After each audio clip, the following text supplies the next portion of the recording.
مرضیہ شہزادی کونین مادر حسین بطول عذرا مریم و سارا عظمت بی بی فاطمہ الزہرا سلام اللہ علیہا بلندتر صلوات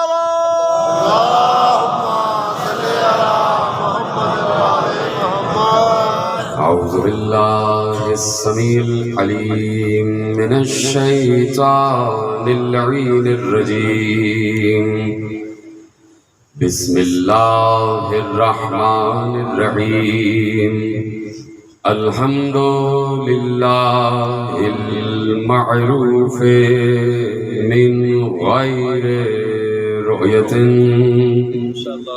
والخالق من غیر رویت الذي لم يزل قائما دائما إذ لا سماء ذات أبراج ولا ليل داج ولا بحر ساج ولا أرض ذات مهاد ولا خلق ذو اعتماد والصلاة والسلام والتحية والإكرام على نبي الرحمة وخازن المغفرة وقائد الخير والبركة ومنقذ العباد من الهلكة سيدنا ومولانا أبي القاسم محمد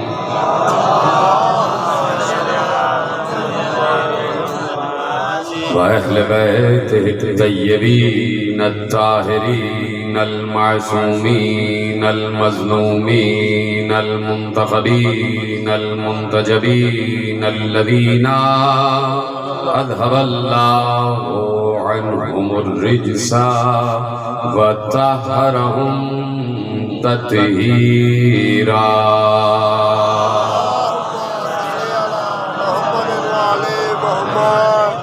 أما بعد فقد قال الله سبحانه وتعالى في محكم كتابه المجيد وفرقانه الحميد وقوله الحق بسم الله الرحمن الرحيم الذين ينفقون في السراء والضراء والكاظمين الغيظ والعافين عن الناس والله يحب المحسنين صلوات محمد وعلى محمد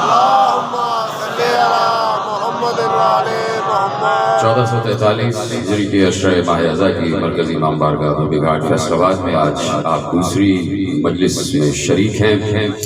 عظمت و اوصاف امام موسی کاظم علیہ السلام ہمارا عنوان گفتگو ہے، اور یہی خاندان ہے کہ جس خاندان کو اللہ نے عظمت بھی عطا کی ہے اور اوصاف بھی عطا کی ہے، اور یہ اوصاف عطیہ خداوندی ہیں، یہ عظمت عطیہ خداوندی ہے، اور یقیناً اللہ نے ہر انسان کو سب سے بڑا وصف جو عطا کیا ہے وہ یہ ہے کہ اسے اشرف و افضل قرار دیا ہے اور اسے انسان قرار دیا ہے، اور اس کے بعد اس انسان کو جوہر عقل عطا کر کے اسے آزاد چھوڑ دیا اور مختار چھوڑ دیا، اور عقل کو یہ بتا دیا کہ حق کیا ہے اور باطل کیا ہے، سویرا کیا ہے، اندھیرا کیا ہے، جھوٹ کیا ہے، سچ کیا ہے، صبح کیا ہے، شام کیا ہے، اور عقل کو یہ بھی بتا دیا کہ شجرہ طیبہ کیا ہے اور شجرہ خبیثہ کیا ہے، اور اس کے بعد انسان کو اس بات کی طرف خود مختاری کی طرف چھوڑ دیا کہ اب چاہو تو حق کے ساتھ ہو جاؤ، چاہو تو باطل کے ساتھ ہو جاؤ، چاہو تو شجرہ طیبہ والوں کے سامنے سر جھکا دو، چاہو تو شجرہ خبیثہ والوں کے سامنے سر جھکا دو، ہاں جو کچھ بھی کرنا، جو بھی طے کرنا، چاہو تو جھوٹ کے ساتھ ہونا، سچ کے ساتھ ہونا، حق کے ساتھ ہونا، باطل کے ساتھ ہونا، سویرے کے ساتھ ہونا، اندھیرے کے ساتھ ہونا، کوفے کے ساتھ ہونا، شام کے ساتھ ہونا، جہاں چاہنا جانا، لیکن یہ بات یاد رکھنا کہ اس دنیا سے جانے کے بعد تمہیں کہیں اور نہیں، ہمارے ہی پاس واپس آنا، تم آؤ گے ہمارے ہی پاس، اور پھر ہم تم سے پوچھیں گے کہ سچ کو چھوڑ کر جھوٹ کی طرف کیوں گئے، حق کو چھوڑ کر باطل کی طرف کیوں گئے، شجرہ طیبہ کو چھوڑ کر خبیثہ کی طرف کیوں گئے۔ جب ہم نے شجرہ طیبہ کی تعریف کی ہے تو تم شجرہ خبیثہ کی تعریف کیوں کرتے ہو؟ تم کیسے شجرہ خبیثہ کی طرف جاتے ہو؟ کیا تمہیں یہ عقل، کیا تمہیں ہم نے یہ شعور عطا نہیں کیا تھا کہ تمہیں سچ کا ساتھ دینا ہے، جھوٹ کا ساتھ نہیں دینا ہے؟ تو اب دیکھیے پروردگار عالم نے گفتگو شروع ہو گئی ہے اور آپ سب میرے ساتھ ہیں، اور میں مسلسل آپ کے لیے دعا گو رہتا ہوں، چاہے دعا کے الفاظ لب سے ادا ہوں یا نہ ہوں، لیکن میرے دل آپ کے لیے محو دعا رہتا ہے، میں آپ کے لیے مسلسل دعا گو ہوں، اس لیے آپ میرے ساتھ ہیں۔ دیکھیے بات یہ ہے کہ میں صرف ایک سوال پوچھنا چاہتا ہوں، اور سوال یہ ہے کہ اس وقت دنیا کا کوئی انسان،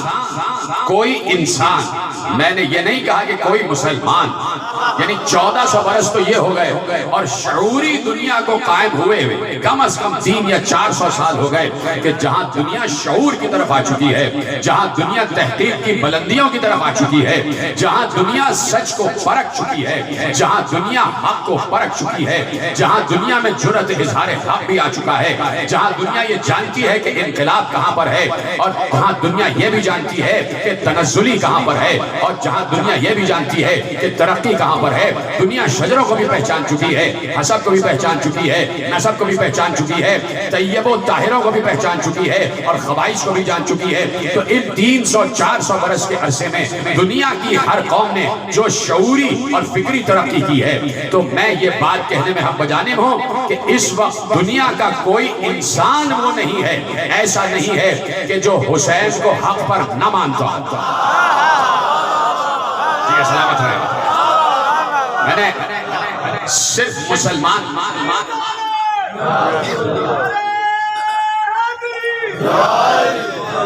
میں نے لفظ مسلمان استعمال نہیں کیا، صرف مسلمان کی بات نہیں ہو رہی، کائنات کا، اس دنیا کا کوئی ذی نفس ایسا نہیں، کائنات کا اور اس دنیا کا کوئی ذی شعور انسان ایسا نہیں، چاہے وہ عیسائی ہو، اور میں تو یہاں تک کہتا ہوں چاہے وہ یہودی ہی کیوں نہ ہو، اگر یہودی اپنی ضد سے ہٹ جائے تو اسے معلوم ہو جائے گا کہ یقیناً حق جو ہے وہ علی والوں ہی کی طرف ہے۔ میں نے تو جملہ آپ کے حوالے کر دیا تھا، میں کچھ اور بھی کہہ سکتا تھا، یہودی اگر اپنی ضد سے ہٹ جائے تو اسے یہ بات یقینی طور پر معلوم ہے کہ حق علی والوں کی طرف ہے، اور اسے یہ بات آج سے نہیں فتح خیبر سے معلوم ہے۔ اشارہ کر دینا کافی ہے۔ تو اب ہر دور کا، اس دور کا ہر ذی شعور انسان حسین کو حق پر تسلیم کرتا ہے، اور جہاں پر بھی کوئی انقلاب کی تحریک اٹھتی ہے وہ اپنے تحریکیوں کو سیقل کرنے کے لیے، ان کے قلب میں حرارت پیدا کرنے کے لیے، چاہے مانے یا نہ مانے، اپنی تقریروں میں حوالہ حسین ہی کا دیتا ہے۔ یہ آپ سب کے سامنے باتیں ہیں کہ یہاں سے لے کے اور پوری دنیا تک جہاں پر بھی بات ہوتی ہے، حوالہ انقلاب میں حسین ہی کا دیا جاتا ہے، حسین ہی کا انقلاب میں حوالہ دیا جاتا ہے۔ تو اس وقت بھی، کل بھی میں نے عرض کیا کہ پوری دنیا میں فرش بچھا ہوا ہے، حسین کا تذکرہ ہو رہا ہے، اور بلا اختصاص مذہب و ملت ہر ذی شعور انسان اس وقت ذکر حسین کر رہا ہے، اور اگر ابھی نہیں تو کم از کم 9 اور 10 محرم پوری دنیا کا میڈیا بتائے گا کہ حسین کون ہے، پوری دنیا کا میڈیا بتائے گا کہ حسین کون ہے اور کربلا کون ہے۔ سب کو معلوم ہے کہ حق حسین کی طرف اور حسین ہی کی طرف رہے گا۔ تو آپ سب اس وقت سمت حق پر بیٹھے ہوئے، طرف حق پر بیٹھے ہوئے، فرش حق پر بیٹھے ہوئے، چاہے شیعہ ہو چاہے سنی۔ اور یہاں پر تو مجھے یہ شرف بھی حاصل ہے کہ میرے بہت سے نصرانی اور عیسائی بھائی بھی یہ مجلسیں سننے کے لیے تشریف لاتے ہیں۔ تو یہاں پر اس وقت ایک بین المللی مجمع بھی ہے اور بین الادیان مجمع بھی ہے۔ مختلف الادیان اور مختلف الملل مجمع ہے. تو اب جتنے لوگ سب حسین کو حق پر تسلیم کیے ہوئے فرش حق پر آئے ہوئے ہیں, سوال صرف یہ ہے جتنے لوگ یہاں سے وہاں دائیں بائیں آگے پیچھے بیٹھے ہیں, چاہے شیعہ ہو, چاہے سنی ہو, چاہے عیسائی ہو, چاہے کسی بھی مذہب سے تعلق رکھتے ہوں, میں پوچھنا چاہتا ہوں کہ مجھے یہ بتائیے کب سے فرش ادا پر آ رہے ہیں؟ کب سے فرش ادا پر آ رہے ہیں؟ آپ سب کہیں گے بچپن سے آ رہے ہیں. میں کہوں گا بچپن سے آ رہے ہیں تو کون لے کر آیا؟ کون لے کر آیا؟ سب کا ایک جواب ہوگا, اپنی ماں کی انگلی تھام کر فرش ادا پر آ گئے. یعنی اسی دن کے لیے علی نے جس کی تلوار شجروں کو جانتی ہے, اس علی نے جس کی تلوار شجروں کو جانتی ہے, تو کیا خود وہ علی شجروں کو نہیں جانتا ہوگا؟ وہ علی کہ جو خود شجروں کو پہچانتا ہے, وہ اپنے بھائی عقیل سے کہہ رہا ہے کہ اے بھائی عقیل, قبیلہ ہائے عرب میں کوئی ایسا قبیلہ تلاش کرو کہ جس کی خاتون سے میں عقد کروں اور ایک عباس جیسا بیٹا وجود میں آ جائے. تو اب علی نے بتایا کہ ماؤں کا انتخاب کرنا تو سوچ سمجھ کر کرنا. علی نے پوری دنیا کو پیغام دیا کہ بات تو کر رہے ہیں عقیل سے, لیکن قیامت تک عقل والوں کو پیغام دیا جائے. کوئی ہے جملے کی قدر کرنے والا؟ بات تو اپنے بھائی عقیل سے کی ہے, لیکن قیامت تک عقل والوں کو پیغام دیا جائے کہ جب بھی اپنے گھر میں کوئی بیٹی یا بہو بیاہ کے لانا تو اس بات کا خیال رکھنا کہ ایسی خاتون آئے کہ جو تمہارے بچوں کی پرورش محبت حسین اور ولایت علی پر کرے. اب یہ بات یاد رکھے عالم انسانیت کہ جب ہم یہ بات کرتے ہیں کہ محبت حسین اور ولایت علی, اس سے نہ حسین کا کوئی فائدہ ہو رہا ہے نہ علی کا کوئی فائدہ ہو رہا ہے. حسین و علی کا فائدہ ہو چکا کہ جب اللہ نے شکریہ ادا کر دیا, اس سے نہ رسول کو کوئی فائدہ ہے نہ حسین و علی کو. جب اللہ کہتا ہے کہ نیک کام کرو تو اس سے اللہ کو کوئی فائدہ نہیں ہے, اس سے بندوں کو فائدہ, اس سے اس کے بندگان کو فائدہ. جب اللہ کہے اچھا کام کرو تو اس کا مطلب ہے بندوں کو فائدہ. اب کوئی اچھا کام کرے یا نہ کرے, کرنے سے اللہ کو فائدہ نہیں, نہ کرنے سے اللہ کو نقصان نہیں. تو جو کام ہوگا وہ بندوں کے فائدے کے لیے ہوگا. اب اگر علی کہہ رہے ہیں کہ گھر میں کوئی پاک خاتون بیاہ کے لانا, تو علی یہ چاہتے ہیں کہ اگر پاک خاتون آئے گی تو پاک نسل آئے گی. پاک خاتون آئے گی تو پاک نسل آئے گی, اور جب پاک نسل آئے گی تو یقیناً طہارت والی فکر, طہارت والا عقیدہ. اور پھر سب سے بڑی بات یہ ہے کہ جو کسی کا ادب کرتا ہے اسی کا ادب کیا بھی جاتا ہے. عزت کرو گے عزت پاؤ گے, عزت کرو گے عزت پاؤ گے. اس لیے کہہ دیا کہ الجنت تحت اقدام الامہات, جنت ماؤں کے قدموں تلے. توجہ ہے, گفتگو شروع ہو گئی ہے اور بڑی اہم ترین منزل آپ کو لے کے گزرنا چاہتا ہوں. اور آپ کو پتا ہے کہ میں نے یہ موضوع کیوں قرار دیا, سب کو معلوم ہے نا, عظمت و اوصاف امام موسیٰ کاظم علیہ السلام, یہ موضوع میں نے کیوں قرار دیا ہے کہ کہیں کسی گھر میں کوئی غلط ماں آ گئی تھی,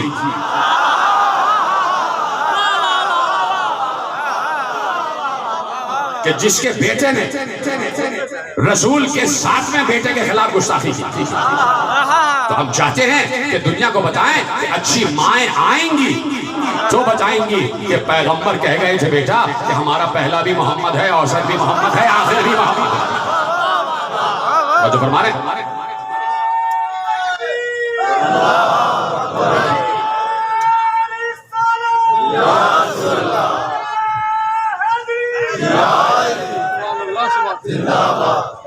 توجہ ہے. تو اب ماؤں کا انتخاب بہت اہمیت رکھتا ہے, اور آج سے نہیں ازل سے. تیار ہے نا سننے کے لیے؟ آپ سنتے ہیں. تو آپ کی سماعتوں پر بڑا فخر کرتا ہوں. تو پیچھے جتنے حضرات بیٹھے ہوئے یہاں سے وہاں تک سب مجھے ہاتھ اٹھا کے بھی بتاتے ہیں خدا آپ کے ان ہاتھوں کو سلامت رکھے اور ان ہاتھوں کو کسی کا محتاج نہ کرے. خدا آپ کو حضرت زہرا کی چادر کے سائے میں رکھے, حضرت عباس کے پرچم کے سائے میں رکھے. میرا ساتھ دیتے رہیے گا, اس لیے کہ اہم ترین موڑ سے آپ کو لے کے گزر رہا ہوں کہ ماؤں کا انتخاب آج سے نہیں ازل سے. اللہ چاہتا تھا کہ نسل انسانی پاک رہے, تو اس نے آدم کو تو خاک سے بنایا, آدم کو تو مٹی سے بنایا نا, مٹی اور پانی سے گارا بنایا گیا اور اسے سوکھنے کے لیے چھوڑ دیا گیا. بہت عرصے تک آدم کا پتلا سوکھتا رہا اور اس کے بعد اللہ نے اس میں روح پھونکی. پورا ایک پروسیس ہے, پورا ایک سسٹم ہے تخلیق آدم کا. اور حضرت آدم کی تخلیق ہوئی تو 40 برس کے ایک مرد کی صورت میں تخلیق ہوئی. خوبصورت ترین چہرہ حضرت آدم کا, لیکن بنائے گئے, تخلیق ہوئی اور کسی کے ہاتھ کے ذریعے بنائے گئے. بنائے گئے نا, تخلیق ہوئی اور روح پھونکی گئی ہے. لیکن نسل آدم بڑھ ہی نہیں سکتی تھی کہ جب تک کوئی زوجہ آدم نہ آ جائے. تو اللہ نے ماں کا انتخاب اور ماں کی تقدیس اور ماں کی پاکیزگی کو اتنا بلند رکھا کہ آدم کو تو مٹی سے بنایا, لیکن جناب حوا کو بنایا نہیں, جناب حوا کو کن کہہ کے ظاہر کیا. سلامت ہے جیسے آپ نے سنا ہے, جناب حوا کو کن کہہ کے ظاہر کیا. اب ماں یہ ہوتی ہے جب ہم ماں بناتے ہیں اور وہ ماں کہ جو انبیاء کے سلسلے کی ماں ہو اور جہاں سے نسل بشر کا, نسل انسانیت کا آغاز ہو, تو جناب حوا حضرت آدم کی دائیں پہلو سے ظہور کرتی. ایک جملہ آپ دیکھ رہے ہیں کہ میں کس منزل سے گزر رہا ہوں اور ایک لفظ اس گستاخ کا آپ کو یاد ہونا چاہیے. تو میں چاہتا ہوں کہ نصرت مشرق کاظم کی منزل پر میں اور آپ ساتھ بڑھتے چلتے ایسا میرے ساتھ. تو اب جناب آدم کے دائیں پہلو کی طرف سے حضرت حوا ظہور فرماتی. اور یہ شیعہ سنی متفق علیہ روایت, متفق علیہ روایت. کسی نے پوچھا تھا کہ آدم کے جزو بدن سے ہیں, کیا آدم کے جزو بدن سے ظاہری بدن سے ہیں یا باطنی بدن سے ہیں؟ کہا کہ ظاہری بدن سے. اللہ نے ظاہر کیا آدم کے دائیں پہلو میں حوا کو ظاہر کیا. ٹھیک ہے, تو میں پوچھنا چاہتا ہوں, دیکھیے پچھلے سال میں نے ایک جملہ عرض کیا تھا اور وہ جملہ کیا تھا جب میں بات کر رہا تھا ولی تو مولانا روم کا ایک جملہ اور 2 مصرے میں نے آپ کے حوالے کی. تو مولانا روم نے ولی کے لیے کہا کہ ولی کا ایک ظاہر ہوتا ہے, ایک باطن ہوتا ہے. ظاہرش راو پشائے عارف بچرخ باطنش باشد محیط ہفت چرخ. کا ولی کا ظاہر تو یہ ہوتا ہے جسے اللہ ولی بناتا ہے. یہ نہیں کہ جو ہر محلے میں کوئی برہنہ آدمی گھوم رہا ہے اور کہہ رہے ہیں یہ ولی اللہ, جسے بغیر لباس کے دیکھا کہا یہ ولی اللہ, وہ ولی اللہ. ٹھیک ہے, کہا کہ جسے اللہ ولی بناتا ہے. تو مولانا روم نے کہا کہ ولی کی تعریف یہ ہے کہ ولی کا ایک ظاہر ہوتا ہے, ایک باطن ہوتا ہے. ظاہر تو اس کا یہ ہے کہ اگر اس کے جسم پر کوئی مچھر کاٹ لے تو اس کی تکلیف سے وہ گھومنے لگ جائے. مچھر کاٹے تو ولی مچھر کے کاٹنے کی تکلیف سے گھومنے لگ جائے گا. ظاہر یہ ہے, اور باطن یہ ہے کہ اس کے گرد 7 آسمان گھوم رہے ہوتے ہیں. اس کے گرد 7 آسمان گھوم رہے ہوتے ہیں. اسی طرح جناب حوا اللہ نے ظاہر کیا پورے گوشت اور پوست کے ساتھ ظاہر, لیکن ہوئی تو ظاہر ہے. تو اب یہاں طے آپ کریں کہ یہاں پیدا ہونا کہیں گے یا ظاہر ہونا کہیں گے. یہاں کہا جائے گا کہ ولادت ہوئی یا ظہور ہوا. اب یہ طے آپ کریں, میں فیصلہ کرنے کے لیے بیٹھا نہیں ہوں کہ جناب حوا کی ولادت ہوئی یا ظہور ہوا. ٹھیک ہے, اب یہ طے آپ کر لیجئے گا کہ کہیں حوا کی تخلیق نہیں دکھائی دے رہی ہے, حوا کا ظہور دکھائی دے رہا ہے, یعنی ام البشر کا ظہور دکھائی دے رہا ہے. تو اللہ نے وہیں سے پیغام دیا کہ جب ہم کسی ماں کا انتخاب کرتے تو اتنی پاکیزگی کے ساتھ کرتے کہ ہم نے ام البشر کو پاکیزگی اور تقدیس کے ساتھ ظاہر کیا, آدم کے دائیں پہلو سے ظاہر کیا. وہاں سے سلسلہ بشریت کا آغاز ہو گیا اور پھر ایسی نسل وجود میں آ گئی کہ آج تک انسانیت بقا کی منزل پر, آج تک بشریت بقا کی منزل پر, آج بھی بشر مسلسل تخلیق پا رہا ہے. تو اب ہر نبی کی والدہ کا انتخاب ایسے ہی اللہ نے کیا. جس نے میرا ساتھ دیا میں اس کو سلام کر رہا ہوں, یہیں تک مجھے لانا تھا. میں نے صرف ایک مثال دی جناب حوا علیہ السلام, اور اسی طرح ہر نبی کی ماں کا انتخاب اللہ نے کیا. اس لیے کہ جب ظرف پاک ہوگا تو مظروف بھی پاک ہوگا. ہے میرے ساتھ یا کہیں چلے گئے, ہے نا میرے ساتھ؟ ایک جملہ آپ کے حوالے کر, جب ظرف پاک ہوگا تو ظرف کے اندر جو ہے وہ بھی پاک ہوگا. اس لیے اللہ نے ظروف کو پاک رکھا. پیغمبر نے خود ارشاد فرمایا اصحاب کو مخاطب کر کے اور اکثر ایک جملہ کہتا ہوں کہ یہ جو احادیث رسول ہے، جملہ آپ کو یاد ہونا چاہیے، یہ جو احادیث رسول ہے، ہم میں سے کوئی نہیں تھا جو رسول کے سامنے بیٹھ کر سن رہا تھا، سب کے سب اصحاب کرام سے مروی۔ یہ جتنی احادیث بیان کی جاتی ہیں یہ ساری کی ساری اصحاب نے رسول سے سنی ہے، اور ہم نے اصحاب سے سنی ہے، اور پھر اپنے اصحاب کو سنا رہے ہیں۔ جتنی احادیث پیغمبر نے اصحاب کرام کے سامنے ارشاد فرمایا، پیغمبر نے کہا لم یزل اللہ ینقلنی، پیغمبر کہہ رہے ہیں، اور اسی سلسلے کی آپ کے سامنے آیت بھی پیش کروں گا، آیت آپ کو بچپن سے یاد، پیغمبر نے کہا لم یزل اللہ ینقلنی من اصلاب الکریمۃ والارحام المطہرۃ حتی اخرجنی من بین ابوئی، کہا اللہ نے مجھے، یاد رکھے عالم اسلام کا ایک ایک عالم، ایک ایک ملا یہ جملہ یاد رکھے، اور یہ حدیث جو پڑھ رہا ہوں یہ عالم اہل سنت کے حوالے سے پڑھ رہا ہوں۔ بہت بڑے عالم علامہ جلال الدین سیوطی، امام کا درجہ رکھتے ہیں، عالم اہل سنت امام کا درجہ رکھتے ہیں، امام سیوطی کہلاتے ہیں، انہوں نے لکھی یہ حدیث کہ پیغمبر نے کہا کہ مجھے اللہ نے پاک صلبوں میں اور پاک شکموں میں منتقل کیا، یعنی میرا ہر باب بھی پاک رہا، اور جن ارحام میں میرا نور منتقل ہوتا رہا ہر رحم بھی پاک رہا، یہاں تک کہ مجھے اللہ نے میرے ماں اور باپ میں منتقل کیا، اور وہیں سے میرا نور ظاہر ہوا۔ یعنی پیغمبر کہہ رہے ہیں کہ میرے شجرے میں جتنے ابوجد آ رہے ہیں، چاہے ددیالی سلسلے کے ہوں چاہے ننیالی سلسلے کے ہوں، سب کے سب پاک، صلب بھی پاک اور رحم بھی پاک، صلب بھی پاک اور شکم بھی پاک، بطن بھی پاک، میری مائیں بھی پاک رہی ہیں، اور میرے جتنے ابوجد ہیں سب کے سب پاک رہے۔ اب اللہ کہتا ہے کہ ہم نے تقلب کا فی الساجدین، اے نبی ہم نے آپ کے نور کو سجدہ گزاروں میں منتقل کیا، سلامت رہے، ہم نے آپ کے نور کو سجدہ گزاروں میں منتقل کیا، یعنی آدم سے لے کر عبداللہ تک، آدم سے لے کے عبداللہ تک سب کے سب سجدہ گزار۔ تو یہ تو پتا کرو کہ کس کا سجدہ کر رہے تھے؟ نہیں، آپ نے جملہ محفوظ نہیں کیا۔ جتنے پیغمبر کے ابوجد آ گئے ددیالی سلسلے میں یا ننیالی سلسلے میں، سب کے سب سجدہ گزار، کس کا سجدہ کر رہے ہیں؟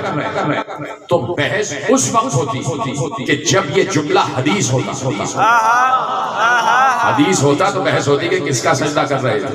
آیت ہے، جب اللہ کہہ رہا ہے کہ سجدہ گزار میں منتقل کیا ہے تو اللہ کا مطلب یہی ہے کہ سجدہ صرف مجھے ہی ہوتا ہے اور کسی کو نہیں ہوتا، کہ میرے سجدہ گزار، تمہارے سارے ابوجد میرے سجدہ گزار، اور میں انہی سجدہ گزاروں میں تمہارے نور کو منتقل کرتا رہا، اور تم ایک سجدہ گزار سے دوسرے سجدہ گزار سے ہوتے ہوئے عبداللہ تک منتقل ہو گئے، اور یہاں تک کہ میں نے تمہیں عبداللہ آمنہ کے ذریعے اس دنیا میں ظاہر کیا۔ تو پیغمبر نے ارشاد فرمایا، اور خود علامہ جلال الدین سیوطی لکھتے ہیں کہ میں نے پورے عالم اسلام کے جتنے انبیاء ہیں سب کی ماؤں کا مطالعہ کیا، تو میں نے یہ پایا کہ ہر نبی کی ماں طاہرہ بھی ہے، ہر نبی کی ماں مومنہ بھی ہے، ہر نبی کی ماں صاحب تقدیس ہے۔ تو کہتے میں اس نتیجے پر پہنچا کہ جب آدم سے لے کے عیسیٰ تک ہر نبی کی ماں صاحب ایمان ہے، تو خاتم النبیین کی ماں بھی تو صاحب ایمان ہے۔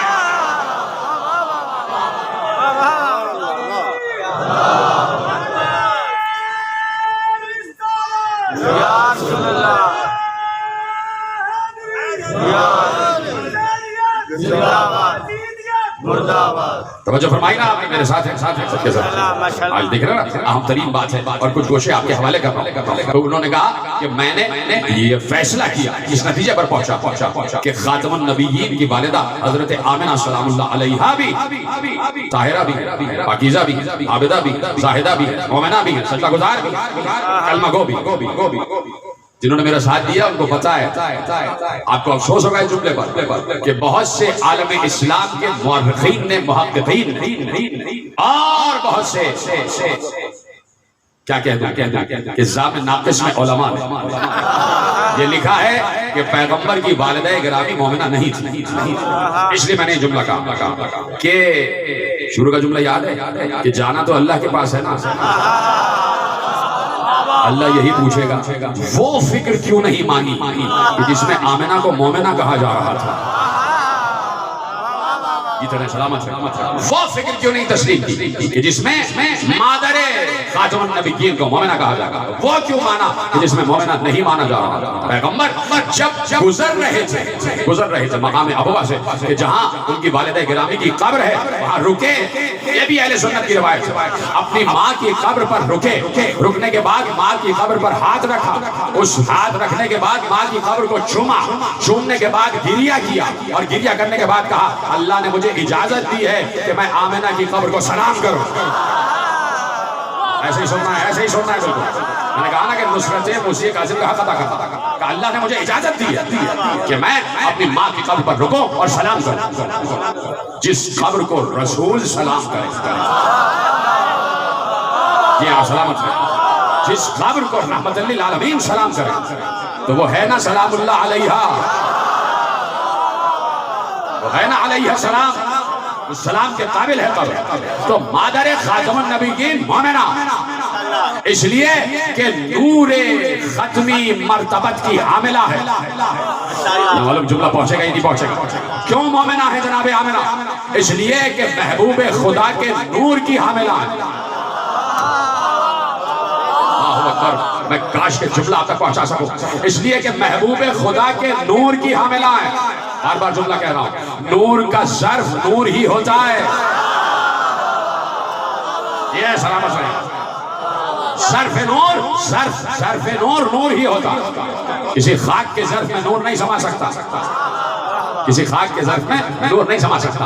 میں اکثر ایک مثال دیتا ہوں، یہ بلب ہے، اس بلب کے اوپر اس کے اندر ایک فلامنٹ ہے، چھوٹا سا فلامنٹ ہے کہ جو روشن ہوتا ہے، اگر صرف وہ فلامنٹ ہو تو روشنی اتنی بڑھ نہیں سکتی، اس کے اوپر شیشہ چڑھایا جاتا ہے، شیشہ جب شیشہ چڑھایا جاتا ہے تو نور پھیل جاتا ہے۔ اگر اس فلامنٹ کے اوپر شیشے کے بجائے مٹی چڑھا دی جائے تو رہا سہا نور بھی ختم ہو جائے گا۔ جو سمجھ گئے ان کے میرا سلام، سمجھ گئے؟ تو ظرف نور بھی نور ہی ہوتا ہے، ظرف نور بھی نور ہوتا ہے، اس لیے صاحب تقدیس کہ نور ختمی مرتبت کی حاملہ، نور ختمی مرتبت کی حاملہ۔ روک رہا ہوں جملہ اور میرے ساتھ رہیے گا، بہت بڑے عالم اہل سنت سیرت الحلبیہ سے جملہ آپ کے حوالے کر، اور بہت بڑے عالم اہل سنت لکھ رہے ہیں کہ تیار ہیں سننے کے لیے؟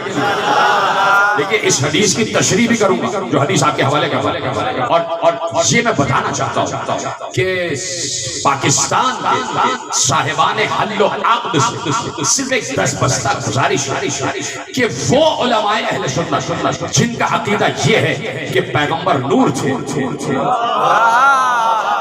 ان کو پاکستان کے انتظامی حلقوں میں جگہ کیوں نہیں ملتی؟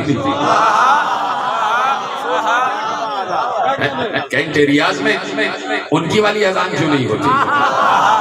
ٹھیک ہے، جو پیغمبر کو نور مانتے ہیں، جو پیغمبر کو نور تسلیم جو ہے سیرت الحلبیہ، صاحب سیرت الحلبیہ جملہ لکھ رہے ہیں کہ پیغمبر اپنے اصحاب کو مخاطب کر کے کہہ رہے ہیں، اپنے اصحاب کو مخاطب کر کے کہہ رہے ہیں کہ سب سے پہلے جو شے اللہ نے خلق کی قبل خلق الاشیاء، سب سے پہلے اشیاء کی تخلیق سے پہلے، اشیاء کی تخلیق سے پہلے، اور یہ بات یاد رکھیے گا، کائنات میں کوئی شے ایسی نہیں ہے جو شے نہ ہو، کائنات میں کوئی شے ایسی نہیں ہے جو شے نہ ہو۔ قبل خلق الاشیاء، اشیاء کی تخلیق سے پہلے، سب سے پہلے جس چیز کو اللہ نے خلق کیا، کہا وہ کیا ہے؟ کہا نور و نبی، تمہارے نبی کا نور۔ ابھی تو جملہ مکمل ہی نہیں ہوا، کہا کہ اللہ نے سب سے پہلے، توجہ میری طرف، گرمی تو نہیں لگ رہی نا زیادہ آپ کو؟ میرے ساتھ اصحاب سے مخاطب ہو کر کہا کہ اللہ نے سب سے پہلے جس شے کو خلق کیا اشیاء کی تخلیق سے پہلے، وہ تمہارے نبی کا نور ہے۔ اور اللہ نے اس نور کو اپنے نور سے خلق کیا. یہیں تک آپ کو لانا تھا. من نور ہی. بڑے تعمل سے جملہ سنیے گا. لفظ حدیث کا آخری من نور ہی. اللہ نے اپنے نور سے خلق کیا. اپنے نور سے خلق کیا. بہت بڑے عالم گزرے علامہ زرقانی علیہ رحمہ، یہ بھی عالم سنت. انہوں نے اس حدیث کی تفسیر. میں ابھی چاہ رہا تھا رکا اس لیے کہ میں اپنی طرف سے تفسیر کر دوں تو شاید وہ جانبداری ہو جائے. لیکن ایک عالم اہل سنت نے حدیث لکھی، دوسرے عالم اہل سنت نے اس حدیث کی تشریح. سننے کے لیے تیار ہیں؟ معرفت آپ کی بلند ہے تو آپ کے حوالے کرو. کہا یہ جو پیغمبر نے ارشاد فرمایا کہ اللہ نے میرے نور کو اپنے نور سے خلق کیا، کہا کہیں یہ نہیں ہے کہ پیغمبر نے یہ کہا ہو کہ اللہ نے میرے نور کو اپنے نور عظمت سے خلق کیا، یا اپنے نور جلال سے خلق کیا، یا اپنے نور جمال سے خلق کیا. کہ اگر یہ کہہ دیتے کہ مجھے اللہ نے اپنے نور عظمت سے خلق کیا تو اللہ میں اور محبوب میں فاصلہ ہو جاتا، بیچ میں لفظ عظمت آ جاتا، بیچ میں لفظ جلال آ جاتا، بیچ میں لفظ جمال آ جاتا. یہ جو پیغمبر نے کہا کہ جملہ سنیے گا اور جملے کی تشریح علامہ زرقانی کر رہے ہیں کہ یہ جو پیغمبر نے کہا کہ مجھے اللہ نے اپنے نور سے خلق کیا. پتہ نہیں جملہ کہوں یا نہ کہوں. میں نے کہا نا خود نہیں کہہ رہا تو مجھے نہیں پکڑا جا رہا. عالم اہل سنت کہتے ہیں کہ پیغمبر نے کہا، میں جملہ تحمل سے کہہ رہا ہوں، آپ تحمل سے سنیے گا نہیں. کہ یہ جو پیغمبر نے کہا کہ اللہ نے مجھے اپنے نور سے خلق کیا، تو پیغمبر نے یہ بتایا کہ اللہ نے مجھے اپنے نور صفت سے نہیں، اپنے نور ذات سے خلق کیا.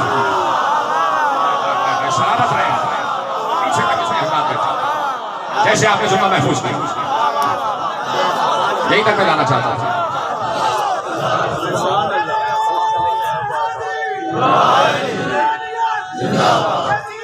مرداباد پر محمد و آل محمد بلند تر صلوات.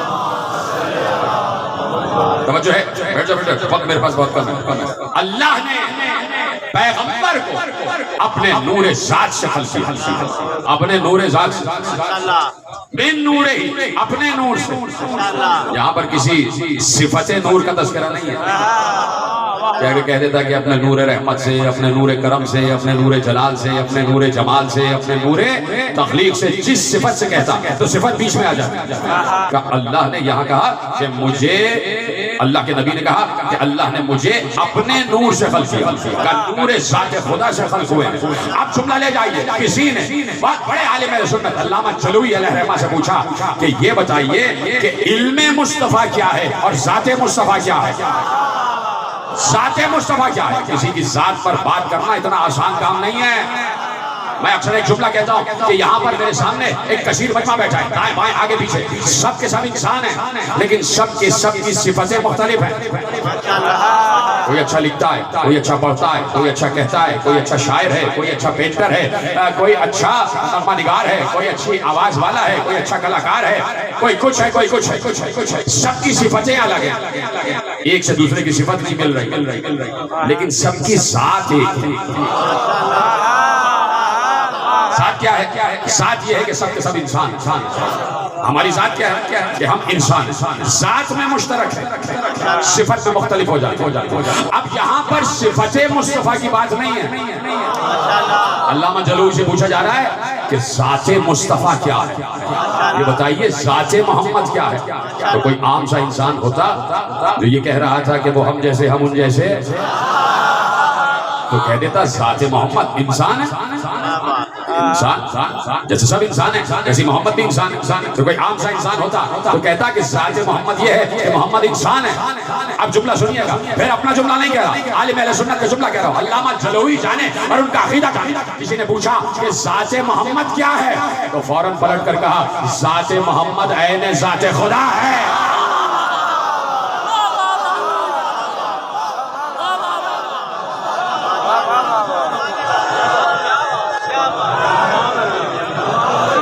ذات محمد خدا تو یقیناً میرا دل کہتا ہے کہ پلٹ کے اس سوال کرنے والے نے علامہ جلوی سے پوچھا ہوگا اتنی بڑی بات آپ نے کہہ دی، اس کی کوئی دلیل بھی ہے آپ کے پاس؟ بغیر دلیل عالم بات نہیں کرتا، عالم بغیر دلیل بات نہیں کرتا۔ جیسے ہی انہوں نے کہا کہ ذات محمد عین ذات خدا ہے، جب پلٹ کر فوراً دلیل دی، کہا کیا تم نے قرآن میں یہ آیت نہیں پڑھی کہ اللہ نے اپنے محبوب کو مخاطب کر کے کہا ما رمیتا اذ رمیتا ولکن اللہ رما، اے حبیب یہ پتھر تم نے نہیں پھینکے، ہم نے پھینکے ہیں۔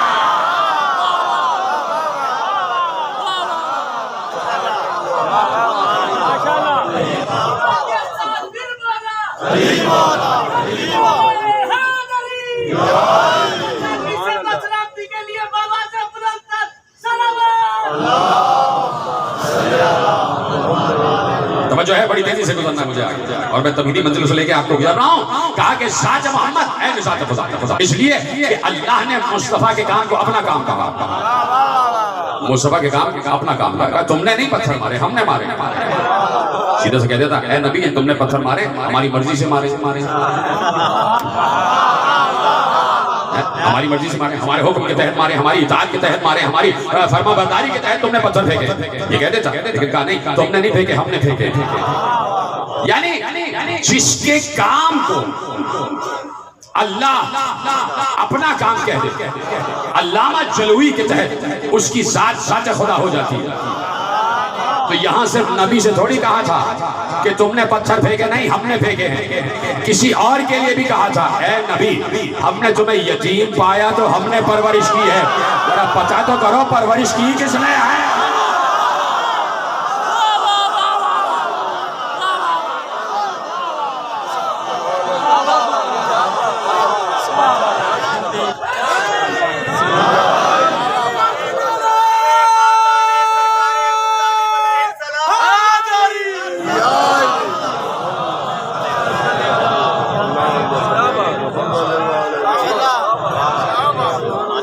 جو ہے آگے بڑھائی گا تو آپ دیکھ رہے ہیں کہ اللہ نے اپنے نور سے من نور ہی اپنے نور سے مجھے خلق کیا۔ تو اب چونکہ پیغمبر نور ہے، یہ زیارت کا جملہ ہے کہ اشہد انک کنت نورا فی الاسلاب الشامخہ والارحام المطہرہ لم تنجسک الجاہلیۃ بانجاس۔ ٹھیک ہے کہ میں گواہی دیتا ہوں اشہد انک کنت نورا فی الاسلاب الشامخہ والارحام المطہرہ۔ زیارت وارثہ کا جملہ ہے نا، حیرانی سے مجھے کیوں دیکھ رہے ہیں بھائی؟ زیارت وارثہ کا جملہ ہے کہ اے میرے حسین، اے میرے آقا حسین، میں گواہی دیتا ہوں کہ آپ نور تھے، نور ہیں، نور رہیں گے۔ آپ نور تھے، نور ہیں، نور رہیں گے۔ آپ ہمیشہ سے نور رہے، پاک سلبوں میں بھی نور رہے، پاک رحموں میں بھی نور رہے۔ کسی نے کہا کہ بھائی یہ سلب اور رحم میں آنا، تو یہ آپ کیا کہہ دیتے ہیں کہ نور ہے؟ جب نور ہے تو سلب و رحم کا کیا مطلب ہے؟ اور جب سلب و رحم میں نور ہے تو اس کا مطلب ہے کہ آپ کہتے ہیں کہ ان کی شہادت ہی نہیں ہوئی۔ جب شہادت نہیں ہوئی تو ان کے جسم پر کوئی زخم بھی نہیں لگا۔ تو لوگ کہتے ہیں نا کہ جو ان کو نور کہتے ہیں تو وہ گویا ان کی شہادت سے انکار کرنے کے درپے ہوتے ہیں۔ میں نے ابھی تو علامہ مولانا روم کے 2 مصرے پڑھے ہیں کہ ولی کا ایک ظاہر بھی ہوتا ہے، ایک باطن بھی ہوتا ہے۔ باطن میں نور ہوتا ہے، ظاہر میں دکھائی دے رہا ہوتا ہے بشر۔ یہ جو کہتے ہیں نا ہماری طرح کا بشر ہے، آپ چپ ہو گئے تو مجھے بولنا پڑ رہا۔ قرآن کی ایک آیت ہے وَقَالَ الْمَلَأُ الَّذِينَ كَفَرُوا مِنْ قَوْمِهِ۔ یہ جو کافر تھے پچھلی اقوام کے، اللہ بات کر رہا ہے پچھلی اقوام کے، پچھلی انبیاء کے دور میں جو کافر تھے، پچھلی اقوام میں انبیاء کے دور میں جو کافر تھے، اللہ کہہ رہا ہے وہ کافر اپنی قوم کے لوگوں سے انبیاء کے بارے میں کہتے تھے کہ تو ہماری طرح کے بشر، یعنی نبی کو اپنے جیسا کہنا کافروں کا جملہ ہے۔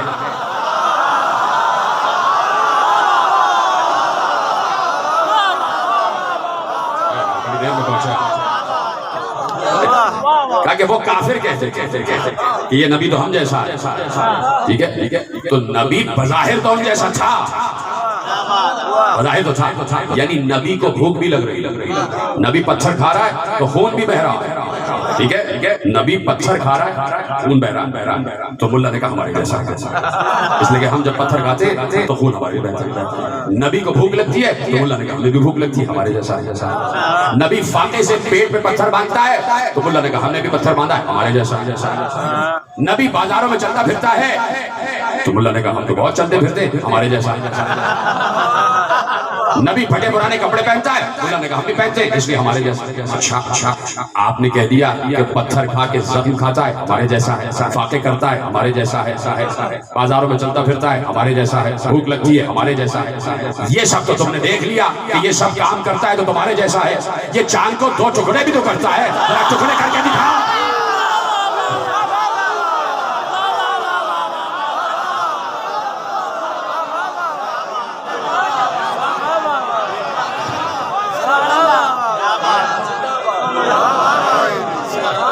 توجہ ہے نا؟ تو اب جو اصل نبوت ہے، جو اصل مصطفیت ہے وہ نور ہے۔ اور پلٹتا ہوں جملے کی طرف واپس، تو نور کے لیے ظرف نور چاہیے۔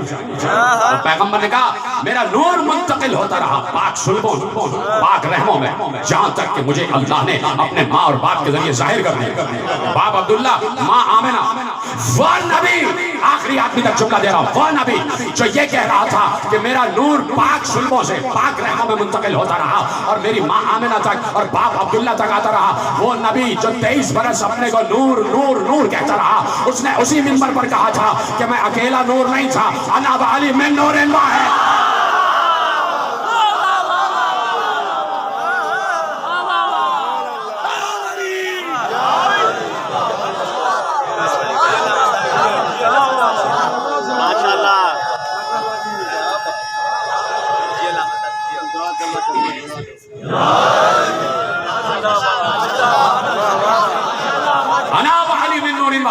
مایا اور علی ایک ہی نور سے ہیں، ایک ہی نور ہے نہیں، ایک ہی نور سے ہیں۔ کس نور سے ہے نبی؟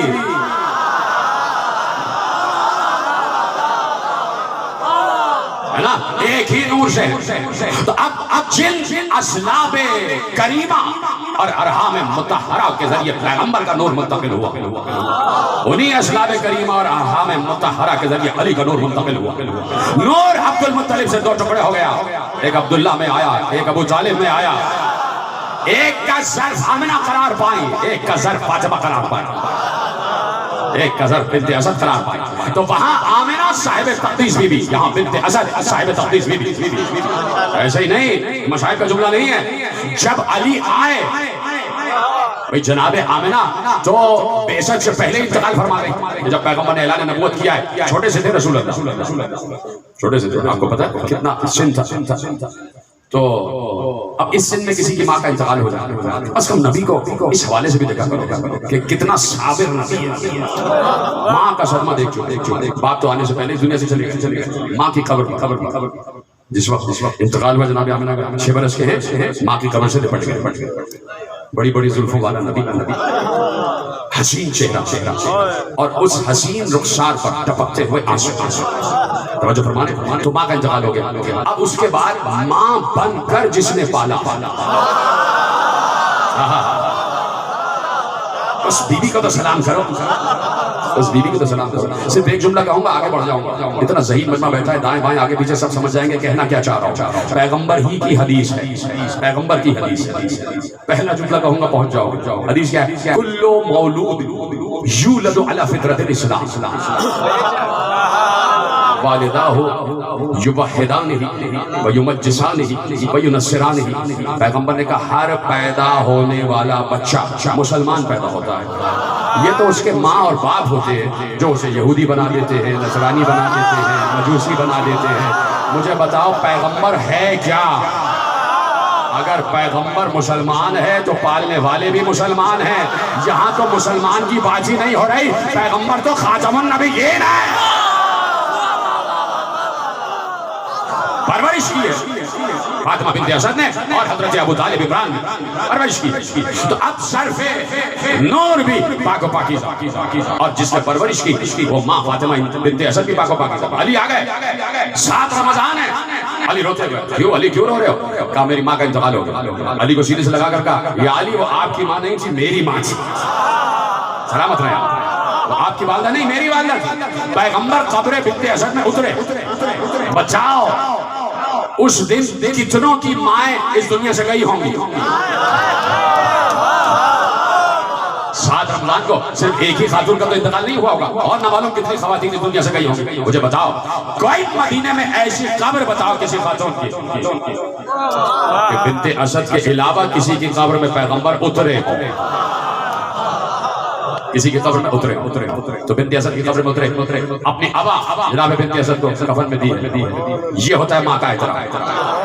اس کو کہتے ہیں نبوتوں اور ولایتوں کی ماں. اور ماں کا انتخاب نبوت اور ولایتوں کے لیے اللہ کرتا ہے. ایک سلسلہ ہے پورا ہے نا وقت آپ کے پاس؟ میرے پاس ابھی 20 منٹ ہے. ایک سلسلہ ہے جہاں سے آل ابراہیم شروع ہو رہی ہے. آل ابراہیم قیامت تک